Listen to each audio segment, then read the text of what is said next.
Cette semaine, nous avons reçu un grand homme de Dieu dans notre pays. This week we received the great man of God in our country, Qui est venu bénir le peuple de Dieu. who came to bless the people of God. J'étais absent lors de sa venue. I was out there when he arrived. Et quand je suis rentré, je suis allé lui rendre les honneurs vendredi matin. When I came back, I went and paid him tribute on Friday morning Parce que je reconnais son influence mondiale. because I acknowledge his worldwide influence. Et tous ceux qui prêchent Dieu dans notre génération ont forcément été influencés par lui. And all those who preach gospel in our generation are being influenced by Je suis him. en train de parler du pasteur Benny Hinn. I'm talking about the pastor Benny Hinn.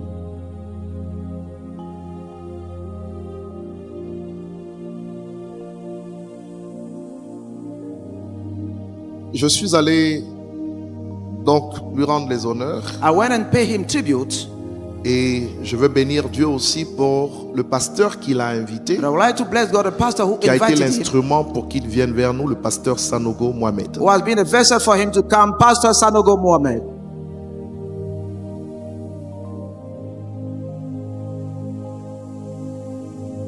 Vous savez, You know, il a dit une chose he said one thing qui a retenu mon attention et je voudrais partager cela avec vous ce matin. that kept my attention, and I would like to share it with you this morning. Pour vous, For you, l'onction que vous avez reçue demeure en vous, the anointing you receive dwells in you. s'il vous plaît. L'un des objectifs pour lesquels Christ est venu à nous, c'est bien de nous habiter. Il est venu pour nous habiter. One of the God, Jesus came here just to dwell in us.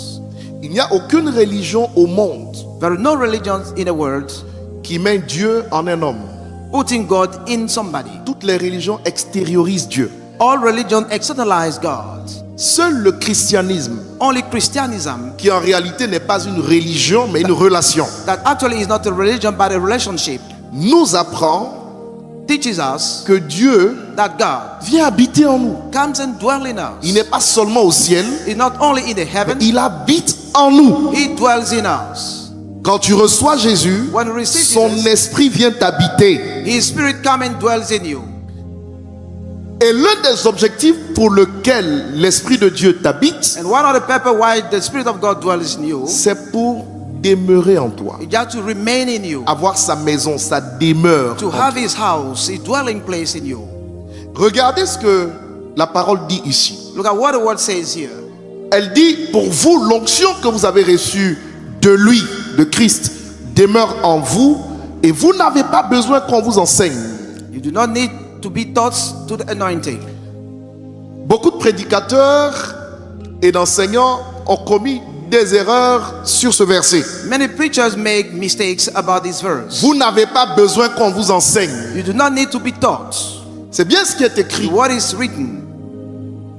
Mais comme son onction vous enseigne toutes choses Since His anointing teaches you everything, et qu'elle est véritable, and is it true? point, point, point, point, point. Dot, dot, dot. Donc vous n'avez pas besoin That you do not qu'on need. vous enseigne. You do not need to be En taught. fait, quelle est la pensée de Dieu par rapport à ce qui est écrit là? Il faut revenir aux textes originaux dans le grec. What is the thought of God here referring to the original text? Qu'est-ce qu'on ne t'enseigne pas quand tu reçois Christ? What we do not teach you when you receive Christ. On ne t'enseigne pas We do not teach you que Christ that est le Christ, chemin, la vérité et la vie. that is the way and the life. On ne t'enseigne pas que Christ est le Messie. We do not teach you that Christ is the Messiah. On ne t'enseigne pas qu'il est venu pour ta rédemption éternelle. We do not teach you that He came for your Parce que eternal quand il redemption. vient habiter en toi, When He comes and dwells in you, il établit ses vérités sur les tablettes de ton cœur. He establishes the truth on the Tu ne breastplate of peux your pas heart. l'expliquer, mais la chose devient réelle pour You toi. cannot account for it, but it becomes real for you. Parce qu'il te l'enseigne de l'intérieur. Because He teaches to you inside, or inwardly. Ça, c'est ce que Jean nous dit. This is what John says. Mais le même Paul nous apprend Even Paul is teaching us qu'il faut des enseignants pour nous édifier, pour nous perfectionner, pour nous montrer la parole de Dieu, pour nous enseigner la parole. Donc quand Jean dit ici when John says here qu'on n'a pas besoin d'être that we enseigné, do not need to be taught, il ne parle pas sur le plan général. he's not talking about it Il generally. parle de ceux qui reçoivent l'Esprit de Dieu qui vient habiter en eux. Ceux-là savent que Jésus-Christ est Seigneur. He's talking about those who receive the Spirit of God and they know that Jesus Christ is the Lord. Donc si tu veux acclamer, tu le fais bien. On y va tout doucement. Let go slowly.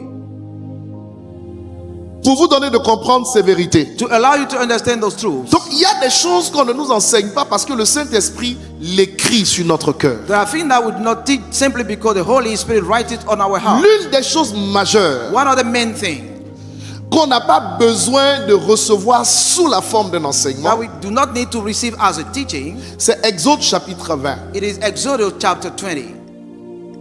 Donnez-moi Exode chapitre 20. Exodus chapter 20.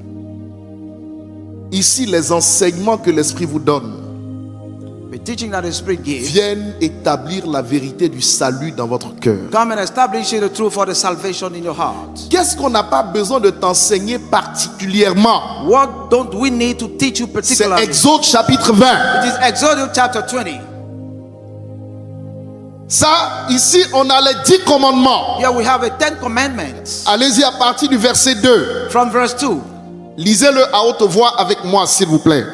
Read it together with me. On y va tout doucement. 1, 2 et 3. Je suis l'Éternel, ton Dieu, qui t'a fait sortir du pays d'Égypte, de la maison de servitude. Je suis l'Éternel, ton Dieu, qui t'a fait sortir du pays d'Égypte, de la maison de servitude. Ok. Ensuite, Next. Tu n'auras pas d'autre Dieu devant ma face. premier commandement. First commandment. Tu n'auras pas d'autre Dieu You have no other God devant ma in face. front of me. Qu'est-ce que l'Esprit de Dieu écrit en toi qu'on n'a pas forcément besoin de t'enseigner? What are the Spirit of God writing you that we do not need to teach you? Quand il vient t'habiter, When He comes and dwells in you, il imprime 3 marques en toi. He just put 3 marks on you. La première marque, The first one c'est la marque de la sainteté. is a mark of holiness. La deuxième marque, The second mark c'est la vie de justice. is the life of righteousness. La troisième marque, The third mark c'est la vie de droiture. is the life of good life, Sainteté, holiness, justice justice, et droiture. and righteousness.